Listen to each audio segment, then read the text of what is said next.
हाय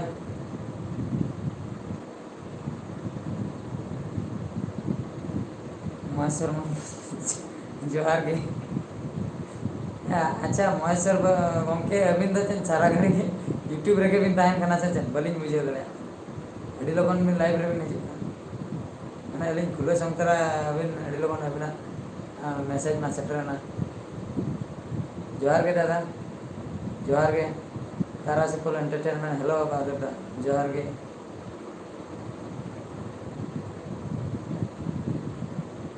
हाँ बेस बड़ा के मना कोना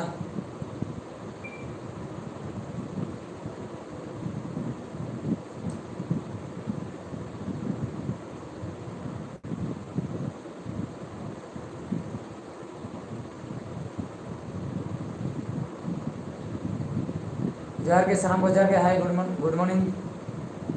राज क्रिएशन जोहार के Dhilu Murmu good morning ST gamer hello Vishwanath Soren हाय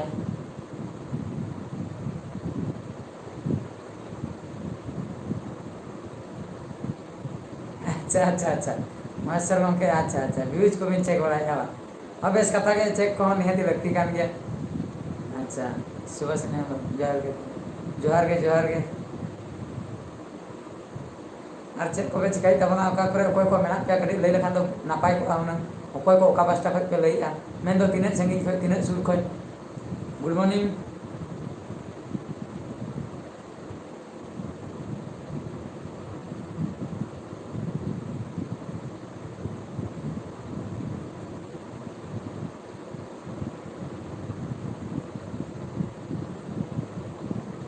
हाँ भरत कुमार सोरेन जोहार के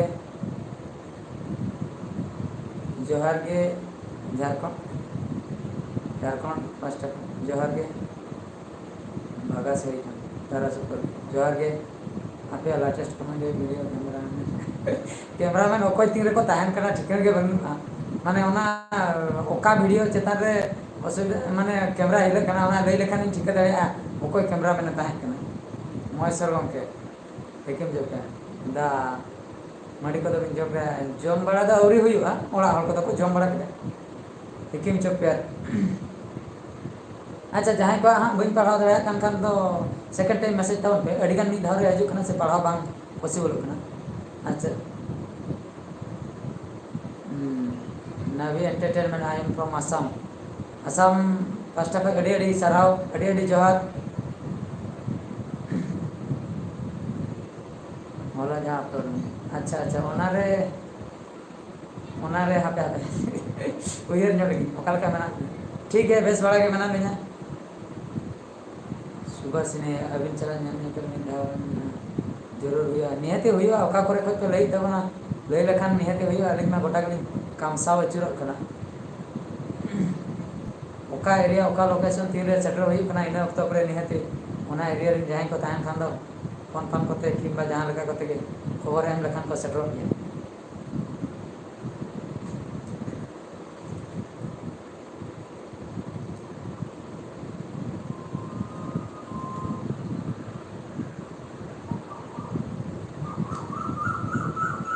बारी पदा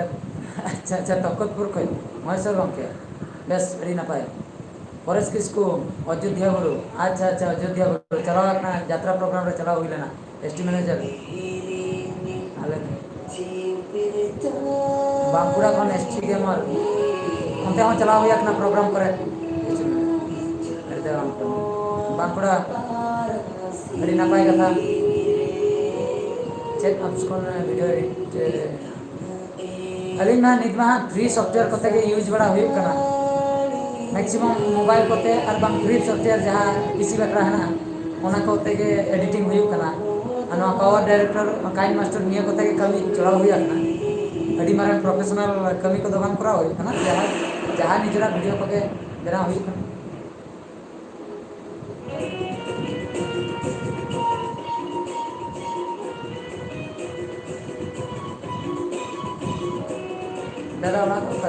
दादा मयूरभ डिस्ट उड़ीसा दिशा मयूरभ डिस्ट राजगोविंदपुर ब्लॉक नड़गजा पंचायत कोड़ापड़ा आतु बहुत मेना से बांगे अवरी बापला हुआ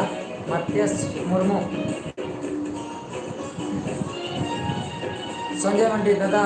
ओड़ा दो करे ओड़ा महाली ले गया Mayurbhanj district Rajgovindpur block Mardi express Bhubaneswar 5 टाका जोहार के अड़ी अड़ी सारा अब सुर बक्से अच्छा ट्रांसफर एंटरटेनमेंट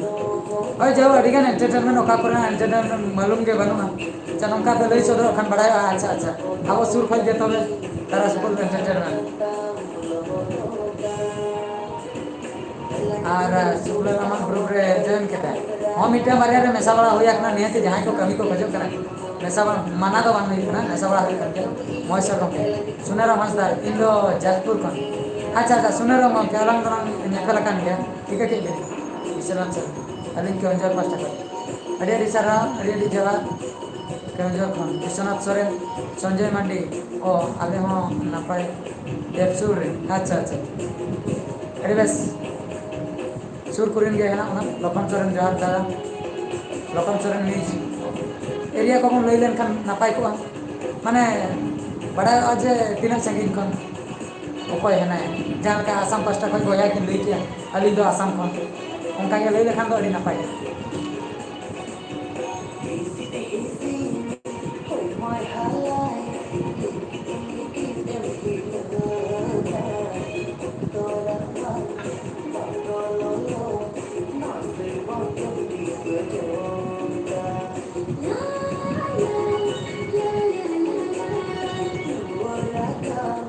अच्छा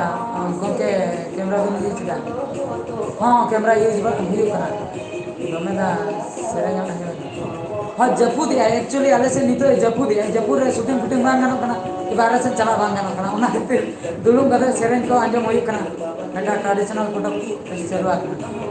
ट्रेडिशनल फोटो कॉन्टेस्ट को चलवा कना से बांग उना को उना नॉलेज बनू का आली उना को विषय जस्ती बली ले दरे और बड़ाई कतन हो पाले पार्टिसिपेट को बली हता पाले अलिन चे कटी ओना इदी कतन जस्ती इंटरेस्ट बनू का दादा अलिन जडे हेल्प मा लई दिन ओकाल kan help cara nyepel lekan napai nyepel kan do ado orak sen ge hidup ni ende na nyepel ko do gano 5 September ko information em bakra moisor murmu ade disara ado manam ka katha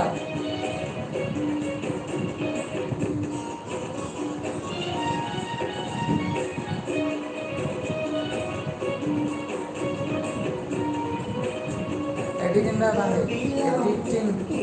do bang editing do bang चिंगले editing do bang से चन मिथुन मुर्मू जोहार के दादा इंदो आसाम को अड़ी अड़ी जोहार मिथुन मुर्मू संगीत को लखन सोरेन झारखंड पास्टा को जमशेदपुर घाटशिला लखन सोरेन अड़ी सारा अड़ी जोहार सालखान मुर्मू कैमरा ले कैमरा किरिंग मेना ओका कैमरा बगिया अच्छा सालखान मुर्मू अभी निने कथा ले नेता बना कैमरा तो ले लेखान दो उनका हो अलिना एक्सपीरियंस में बनु अलिना कैनन रे नो ले नेता का 1500 डी नो नोडे कैमरा पे नेल दाड़े 1500 डी केना नो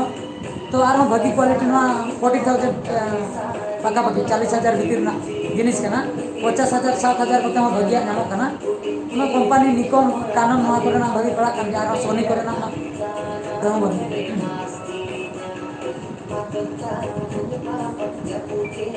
अच्छा मासर 12000 सेप्टेम्बर अड़ी बेस कथा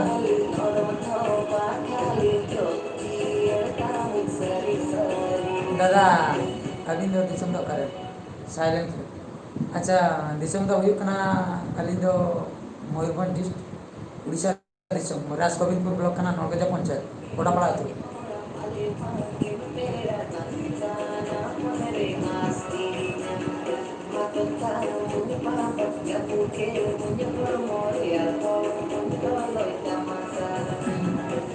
पिंकी प्रोडक्शन पास्टा खय अड़ी बेस कथा नामा जोहार के दादा इन दो डुमको खन अच्छा अच्छा डुमको से हम चला बड़ा होया ना प्रोग्राम करे अड़ी बेस अच्छा बारिया चैनल रे नितो हम ले लेखान दो लाइव रे मना लिया नो दा बीएस एंटरटेनमेंट ना जहां मैसेज दिली रिप्लाई नो दा बीएस एंटरटेनमेंट आर मिटन चैनल रे लाइव रे मिनिया बहादुर कार्टून प्रोडक्शन ओंडे जहां को जुदी हां पे मैसेज खान मैसेज तबन पे ओंडे ना रिप्लाई नीचे ᱧᱟᱢᱟ बारिया कैमरा जोन का विजय मुर्मू दाता बहादुर जोहार के विजय मुर्मू के साइलेंट कर ओ अच्छा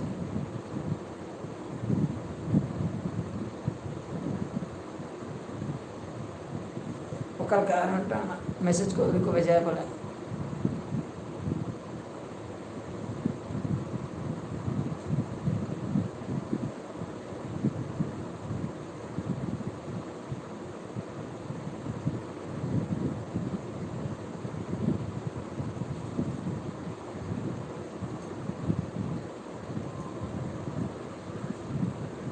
हाय गुड मॉर्निंग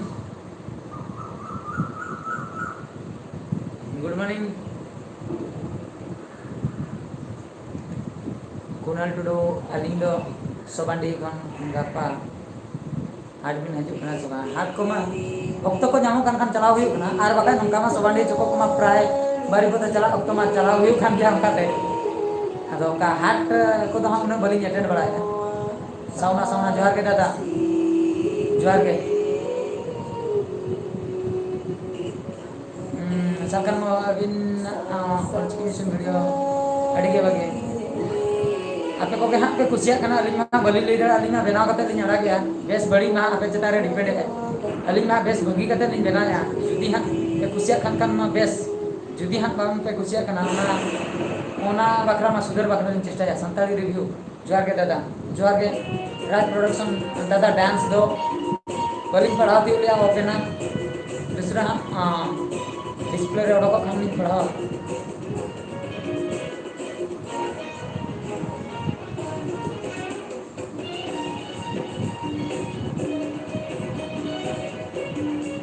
और ओका पास्टर जबी को ओकाल का ओका पास्टर आसाम एरिया और बेंगल डुमके मांकुड़ा ओका पास्टर झारखंड कोसेन ओकाल का जपुन को ओकाल का लगाव का लई तमन पे दादा डांस दो सेका चेक किया भी डांस दो प्रैक्टिस तेगे प्रैक्टिस ते माने ये तो हाँ बाना चेन ले ट्रेनिंग को तो उनका तो बनाता हो यार ना प्रैक्टिस तेगे हाँ चेन हो यार अब अच्छा आर्मी का चैनल ना कटे camera नासेना ini nyawak kana ona kate ni sudah nyawak lagi ada abina program re chance nama sama ha niati chance jasti संगीत kan कहां बलि मिल रहा है सुर पूरी रहा नियत है चला सहलिया ट्रांसपोर्टेशन सुर में रहता है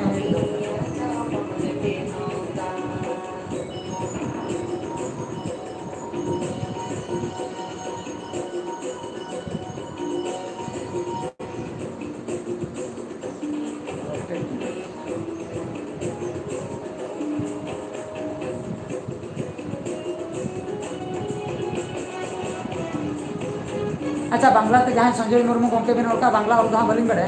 तो इंग्लिश ते टाइप लेखान तो पढ़ाव थी अदो हाँ जे जहाँ दिसम इदी कते हाँ बन ओलोक कना आले जहाँ उड़ीसा दिसम लिए ते ओलोक कना आते जहाँ बांग्ला दिसम बांग्ला ते ओलोक कना ना हिसाब ते ओना खातिर हाँ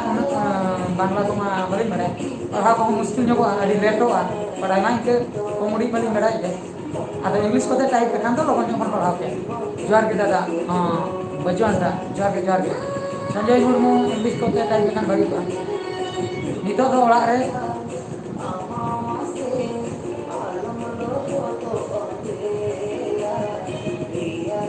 दादा टीम को तो का है टीम को तो तेहन तो छुट्टी लीन का को तेहन तो ओड़ा को चलाव चबा करना अदी मारा तो अदीना अतु तो अभी ना अतु नहीं नीना खान ने लिया ना सुर से संगीत अली ने लिया सारा घड़ी ले लेते किने ले लिया माने जतो के अतु कथा को लिया अभी ना अतु भी ले कान तो ओना सुर से संगीत नीना कान तो ओना से ते डिस्ट चलाते स्टेट लिंग में सोना और यदि अतु सुरिन करा तो अतु भी में सोना MSS production hi basket star दादा एक्ट्रेस तो चैंपियन ओले बलिंग तो राती ले आइकलिंग को जो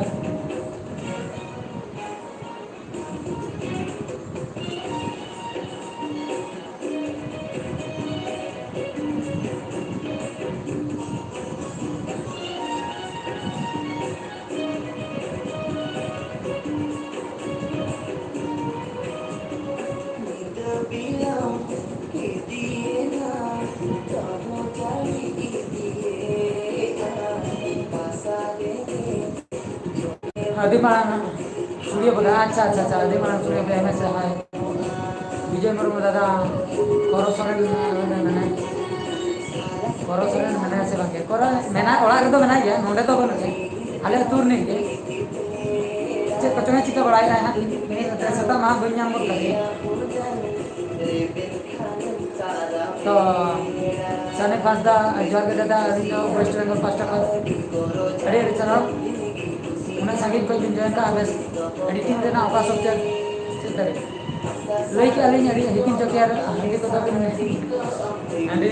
ᱠᱚ ᱪᱮᱫ ᱞᱤᱧ ᱞᱟᱹᱭᱟ ᱥᱟᱹᱨᱤ ᱠᱟᱛᱷᱟ ᱯᱮ ᱯᱟᱹᱛᱭᱟᱹᱜᱼᱟ ᱥᱮ ᱵᱟᱝ ᱯᱮ ᱯᱟᱹᱛᱭᱟᱹᱜᱼᱟ ᱵᱟᱹᱞᱤᱧ ᱞᱟᱹᱭ ᱫᱟᱲᱮᱭᱟᱜ ᱠᱟᱱᱟ ᱦᱟᱺᱰᱤ ᱯᱟᱹᱣᱨᱟᱹ ᱠᱚᱢᱟ ᱩᱱᱟᱹᱜ ᱱᱤᱥᱟᱹ ᱠᱚ ᱵᱟᱹᱱᱩᱜ ᱠᱟᱜᱼᱟ ᱦᱟᱺᱰᱤ ᱯᱟᱹᱣᱨᱟᱹ ᱨᱮ ᱵᱩᱰᱟᱹᱣ ᱞᱮᱠᱷᱟᱱ ᱱᱟᱦᱟᱜ ᱱᱚᱣᱟ ᱠᱚᱨᱮ ᱩᱱᱟᱹᱜ ᱴᱟᱭᱤᱢ ᱚᱠᱛᱚ ᱦᱚᱸ ᱮᱢ ᱵᱟᱝ ᱜᱟᱱᱚᱜᱼᱟ ᱵᱷᱩᱞ ᱨᱮᱜᱮ ᱡᱩᱫᱤ ᱢᱤᱫ ᱦᱚᱲᱮ ᱛᱟᱦᱮᱱᱟ ᱪᱤᱠᱟᱹᱛᱮ ᱱᱚᱣᱟ ᱠᱚᱨᱮ ᱴᱟᱭᱤᱢᱮ ᱮᱢ ᱫᱟᱲᱮᱭᱟᱜᱼᱟ ᱚᱱᱟ ᱦᱩᱭᱩᱜ ᱠᱟᱱᱟ ᱠᱟᱛᱷᱟ ᱛᱚ ᱚᱸᱰᱮ ᱠᱷᱚᱡ ᱜᱮ ᱢᱤᱫᱴᱮᱱ ᱠᱚᱢᱚᱱ ᱥᱮᱱᱥ ᱦᱚᱸ ᱧᱟᱢᱚᱜᱼᱟ ᱱᱩᱭ ᱦᱚᱲ ᱦᱟᱺᱰᱤ ᱠᱚ ᱧᱩᱭᱮᱫᱼᱟᱭ ᱥᱮ ᱵᱟᱝ ᱟᱨ ᱦᱟᱺᱰᱤ ᱯᱟᱹᱣᱨᱟᱹ ᱡᱟᱦᱟᱸᱭ ᱠᱩᱫᱟᱹᱭ ᱢᱟᱱᱮ ᱚᱱᱟ ᱠᱚᱨᱮ ᱴᱟᱭᱤᱢ ᱳᱭᱮᱥᱴᱚᱜᱼᱟ ᱟᱹᱰᱤᱜᱟᱱ ᱛᱚ ᱱᱚᱣᱟ ᱠᱚᱨᱮ ᱴᱟᱭᱤᱢ ᱮᱢ ᱢᱩᱥᱠᱤᱞᱚᱜᱼᱟ ᱠᱟᱨᱴᱩᱱ ᱵᱮᱱᱟᱣ comedy shooting editing team management ᱡᱚᱛᱚ ᱟᱹᱜᱩ ᱠᱟᱛᱮᱫ ᱢᱤᱫᱴᱮᱱ ᱠᱟᱹᱢᱤ ᱛᱚᱨᱟ ᱫᱚ ᱢᱩᱥᱠᱤᱞ ᱧᱚᱜᱚᱜ ᱠᱟᱱ ᱜᱮᱭᱟ ᱮᱠᱞᱟ ᱦᱚᱲ ᱪᱷᱩᱴᱟᱹᱣ ᱦᱩᱭ ᱟᱠᱟᱱᱟ ᱫᱮᱠᱷᱤ ᱛᱤᱱᱟᱹᱜ ᱫᱤᱱ ᱪᱚᱝ ᱠᱟᱨᱴᱩᱱ ᱥᱚᱯᱷᱴᱣᱮᱭᱟᱨ ᱠᱚ ᱯᱨᱚᱵᱞᱮᱢ ᱠᱷᱟᱹᱛᱤᱨ ᱠᱟᱨᱴᱩᱱ ᱠᱚᱦᱚᱸ ᱵᱮᱱᱟᱣ ᱠᱚᱞᱤᱧ ᱢᱟᱱᱮ ᱠᱟᱹᱴᱤᱡ ᱵᱚᱱᱫ ᱛᱟᱦᱮᱸ ᱠᱟᱱᱟ ᱪᱟᱹᱞᱩ ᱫᱚᱦᱚ ᱦᱩᱭᱩᱜᱼᱟ ᱦᱟᱸᱜ ᱥᱚᱨᱴ ᱵᱷᱤᱰᱤᱭᱳ ᱥᱟᱶᱛᱮ ᱟᱨ ᱪᱮᱫ ᱠᱚᱵᱤᱱ ᱪᱤᱠᱟᱹᱭᱟ ᱥᱚᱨᱴ ᱵᱷᱤᱰᱤᱭᱳ ᱥᱟᱶᱛᱮ ᱞᱟᱹᱭ ᱞᱮᱠᱷᱟᱱ ᱫᱚ ᱱᱤᱛ ᱢᱟ ᱞᱚᱠᱰᱟᱣᱩᱱ ᱯᱤᱨᱤᱭᱳᱰ ᱱᱤᱛ ᱫᱚ ᱚᱲᱟᱜ ᱠᱚᱨᱮ ᱜᱮ ᱢᱮᱱᱟᱜ ᱵᱚᱱᱟ ᱰᱟᱱᱥ ᱤᱱᱥᱴᱤᱴᱤᱭᱩᱴ ᱡᱟᱦᱟᱸ ᱠᱷᱩᱞᱟᱹᱣ ᱦᱩᱭ ᱞᱮᱱᱟ ᱚᱱᱟ ᱦᱚᱸ ᱱᱤᱛ ᱫᱚ ᱵᱚᱱᱫ ᱧᱚᱜ ᱜᱮᱭᱟ ᱵᱟᱹᱞᱤᱧ ᱪᱟᱹᱞᱩᱭᱮᱫᱼᱟ ᱱᱚᱣᱟ ᱞᱚᱠᱰᱟᱣᱩᱱ ᱠᱷᱟᱹᱛᱤᱨ ᱦᱚᱲ ᱠᱚ ᱵᱟᱠᱚ ᱡᱟᱣᱨᱟ ᱦᱚᱪᱚᱜ ᱠᱟᱱᱟ ᱡᱟᱦᱟᱸ ᱨᱮ ᱠᱷᱩᱞᱟᱹᱣ ᱦᱩᱭ ᱞᱮᱱᱟ ᱚᱸᱰᱮ ᱦᱚᱸ ᱵᱟᱹᱞᱤᱧ ᱪᱟᱞᱟᱣ ᱟᱠᱟᱱᱟ ᱟᱹᱛᱩ ᱨᱮᱜᱮ ᱢᱮᱱᱟᱜ ᱞᱤᱧᱟ ᱚᱲᱟᱜ ᱨᱮᱜᱮ ᱢᱮᱱᱟᱜ ᱞᱤᱧᱟ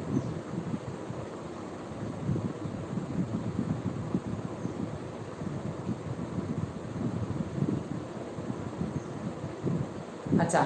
ᱮᱰᱤᱴᱤᱝ ᱥᱚᱯᱷᱴᱣᱮᱭᱟᱨ ᱵᱤᱱ ᱫᱟᱫᱟ ᱚᱠᱟ ᱵᱤᱱ ᱤᱭᱩᱡᱽ ᱮᱫᱟ ᱵᱟᱥᱩᱫᱮᱵ ᱚᱠᱟᱞᱤᱧ ᱤᱭᱩᱡᱽ ᱮᱫᱟ ᱪᱮᱫ ᱞᱤᱧ ᱞᱟᱹᱭᱟ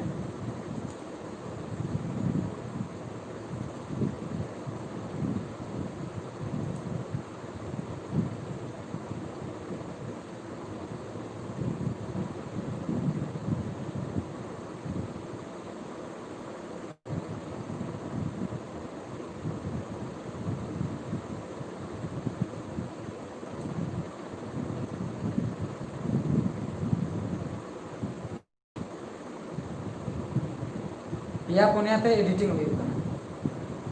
Sujit Tulu hai multi level education badut dada हाँ चेन भी ओडे चे मल्टी चेन एजुकेशन ऑल लेना 2007 9 ओना तो सरी के थाके किस रिन स्टूडेंट कनाली भुवनेश्वर किस बहादुर दादा बेस के मेना बिना तो हाँ नापाय के मेना लिया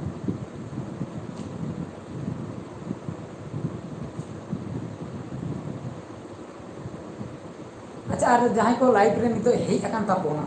नेटा कदा इम्पोर्टेंट कदा जहाँ को पे हेई अकान तापोना माने अलिया लाइव स्ट्रीमिंग पे नेल दाड़े कना तो जुदी चैनल को सब्सक्राइबर वाला कना पे भगी कथा और जुदी बापे सब्सक्राइब का खान अलिया चैनल को सब्सक्राइब तावन पे वासुदेव ओका ओका लाइव बड़ा चैनल पावर डायरेक्टर में मोबाइल एप्लीकेशन ले लिया पावर डायरेक्टर काइन मास्टर इने बारे और पीसी एप्लीकेशन फ्री सॉफ्टवेयर ले लेखान दो पिया गान लिन यूज जहाँ के फ्री सॉफ्टवेयर है बिन अबिन डाउनलोड लेखान बिन बढ़ाई दाड़े ओपन सोर्स मिटन है बढ़ाई गया बिन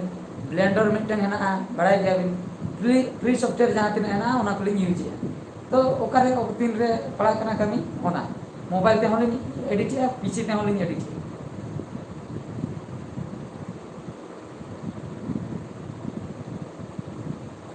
संजय माटे दादा अबिन रिप्लाई बिन नोगा भद्रक रे पुलिस रे मेना भद्रक रे पुलिस रे मेना चेन बलिंग बुझलिया बिपिन माझी अड़ी नपाय बया अड़ी नपाय लैपटॉप रे वासुदेव ऑप्शन गुरु लैपटॉप रे खान तो ब्लेंडर ओपन शॉट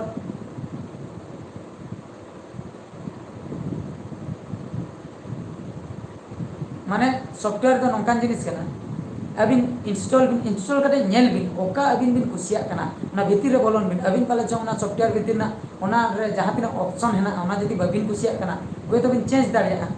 तो अलिन हिसाब पे ओना लिन लई किया तो अबिन ओका बिन कुसिया नेल बिन माना इंस्टॉल बिन बारे पे इने पर ट्राई बिन गानो कना बांग गानो कना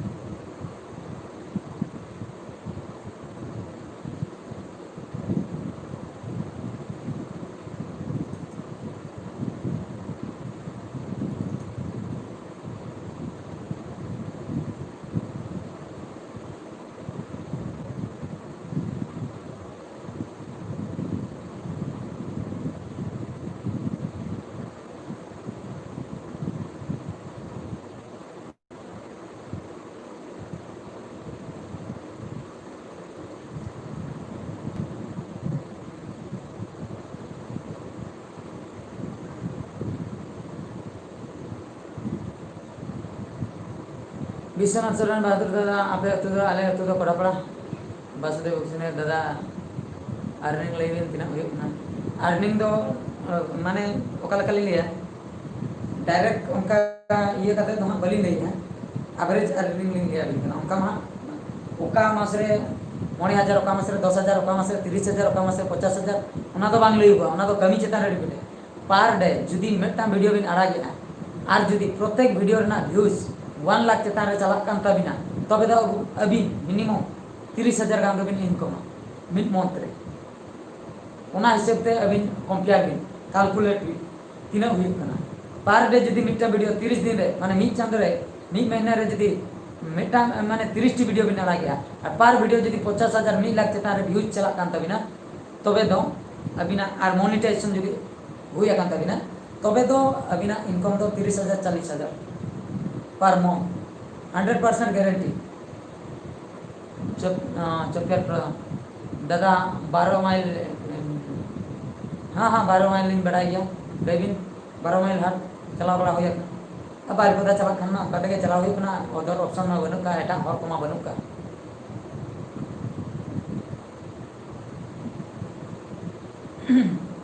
जोर के दादा जोर के संताल कोड़ा जोर के हाय पंडू मुर्मू जोर के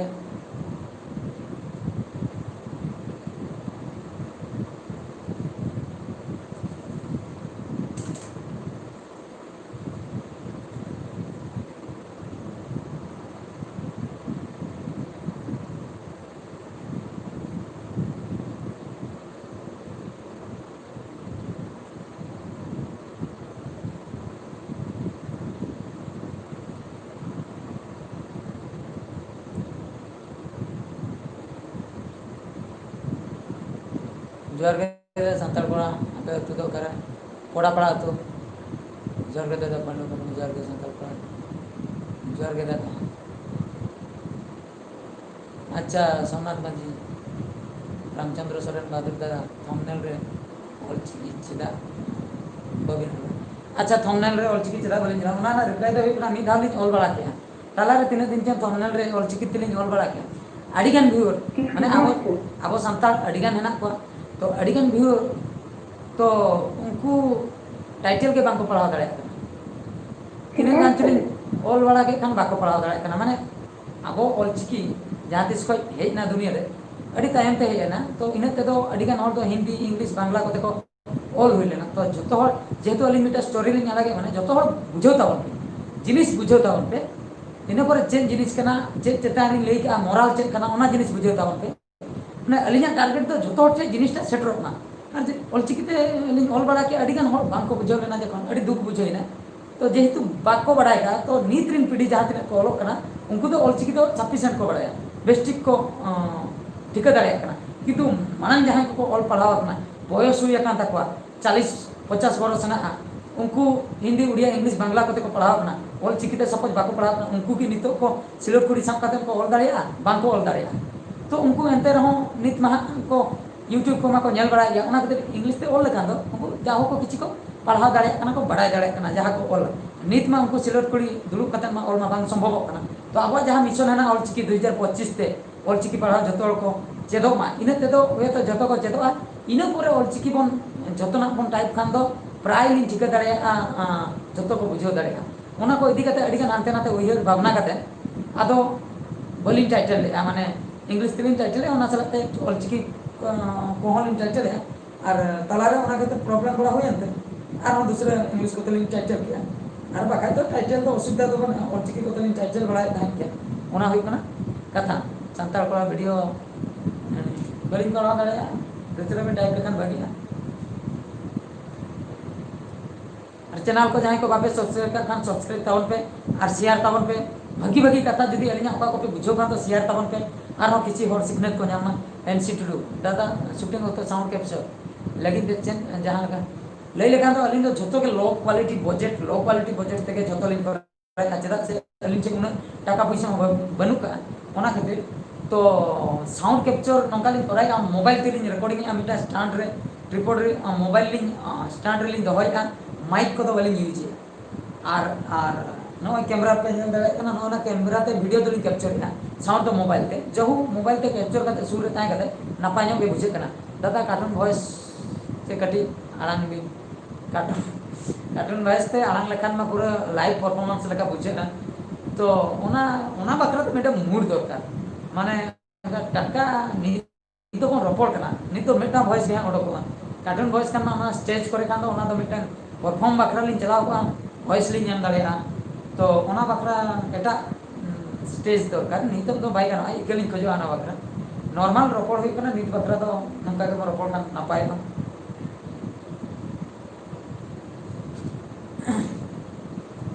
और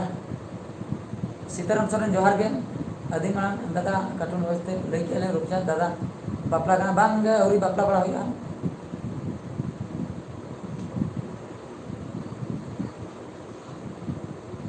दादा कार्टून वीडियो चेन एप्लीकेशन प्रोटागन स्टोरी कार्टून वीडियो ना application nyutum do huyuk kana प्रोटागन ओनाते यूज huyuk kana इंस्टॉल करते जहां हम पे बनाव दाड़े के वासुदेव ओका लैपटॉप बिन यूज जेता अलिंग दो ना दो i5 प्रोसेसर 8GB RAM वाला एसर कंपनी ना लैपटॉप kana तो प्रोसेसर जदी कंपनी चेता रे तो जस्ती बाय डिपेंड है प्रोसेसर जदी ठीक तहन kana i5 प्रोसेसर चेता रे i5 चेता रे और बांग 8GB RAM को जदी तहन कना तबे तो मोटा-मोटी वीडियो एडिटिंग को तो गानो गया और i3 को और बांग 4GB RAM को तो कटी प्रॉब्लम ᱧᱚᱜ गया सीताराम सोरेन आयमा सरहा बहादुर सोरेन गमके सरहा आपे को दुलर तहन कामा नंका के चलू को गया बहादुर दादा का वीडियो ओना माली लई किया अच्छा रविन हंसदा बहादुर भाई आम दो सरगे अड़ी नापाय कॉमेडी एक्टर कना नोय पे नेल दाड़िया कान गया आपे को पे अंजो में आपे को पे नेले तबना आपे के जुदी पे कुसिया कान अलिन होलिन बुझेया बेस गाना कना और जुदी बांग पे कुसिया कान लिन चिकया हुए तो अलिन बलिन गान दाड़िया कना बांग को कुसिया कना जब मेमिटे व्यूज को भागी के चला कना भागी पे कुसिया कान मेंते अलिन आशा है अच्छा तीन दाम तो 50,000 भीतर ना लैपटॉप जुदी पे किरिने खान दो भागी के पड़ा 50,000 चेतान रे कान मा कहू भागी और 40,000 चेतान माने लातार कोरेना दो i5 को मा बांग पड़ा i3 को के पड़ा और 4GB RAM को के पड़ा तो मोटा-मोटी 50,000 मिनिमम बजट तायन खान दो i5 और 8GB RAM को तो तायन गया मार्डी ऑफिशियल जोहार बहादुर जोहार के प्राइस भी ले के दा ओने का कथा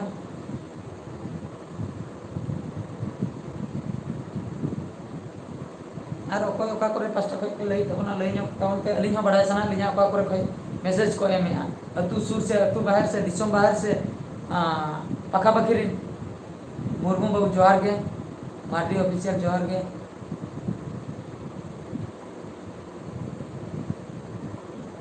सीताराम सेरेन दिन हताव खान लेबिन सीताराम सोरेन सेरेन हताव में तो रिकॉर्डिंग बोराता सेरेन से ऑल बोराता सेरेन ओकालकाना सेरेन ओना हो बड़ाई लगती रिकॉर्डिंग बोराता खान हो ओना बकरा हो नेल ᱧᱚᱜ हुयुआ ऑल बोराता ओना हो नेल ऑल बोराता खान दो नेल हुयुआ रिकॉर्डिंग बोराता खान दो ओना नेल हुयुआ ओकालका क्वालिटी ते रिकॉर्डिंग हुया कना भागी बुझे कना से बांग ओना से ते हताव हुयुआ और ओका स्टूडियो करे रिकॉर्डिंग हुया कना भिलु मुर्मू ऑनलाइन रे से offline editing editing cartoon software में ऑनलाइन ते एडिटिंग हुई कना और वीडियो एडिटिंग को तो ऑफलाइन ते एडिटिंग हुई कना प्रदीप मुर्मू जोहार के दादा जोहार के बास्केट स्टाइल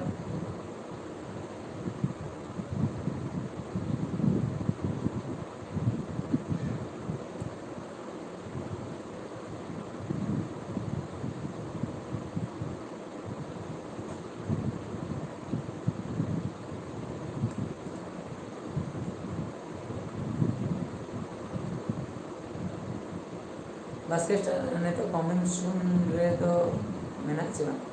कमिंग सून रे तो सेरेन को तो हां बनु का अच्छा सेरेन को हेना तो हेना का अक्टूबर मा सितंबर रे तो बनु अक्टूबर रे हेना का कमिंग सून रे पे नाम दाड़े सेरेन पे नाम दाड़े एल्बम पे नाम दाड़े और कॉमेडी तो हेना का कमिंग सून रे एडिटिंग अवरी चबा शूटिंग को चलुआ कान गया नवा मासो तो कंटिन्यू शूटिंग चलु गया प्लानिंग हेना का स्क्रिप्ट को मेना अवरी शूटिंग कंप्लीट हो कार्टून वीडियो सेल मोबाइल आपते प्रोटागन ते या नाबी एंटरटेनमेंट प्रोटागन ते एडिटिंग हुई कना सुना मस्ता ओके अलिन दो बलिन पढ़ाओ दिले Facebook sharing Kanai Facebook sharing Balen बुझो लेदा फेसबुक शेयरिंग कना से चेक बिल लई करे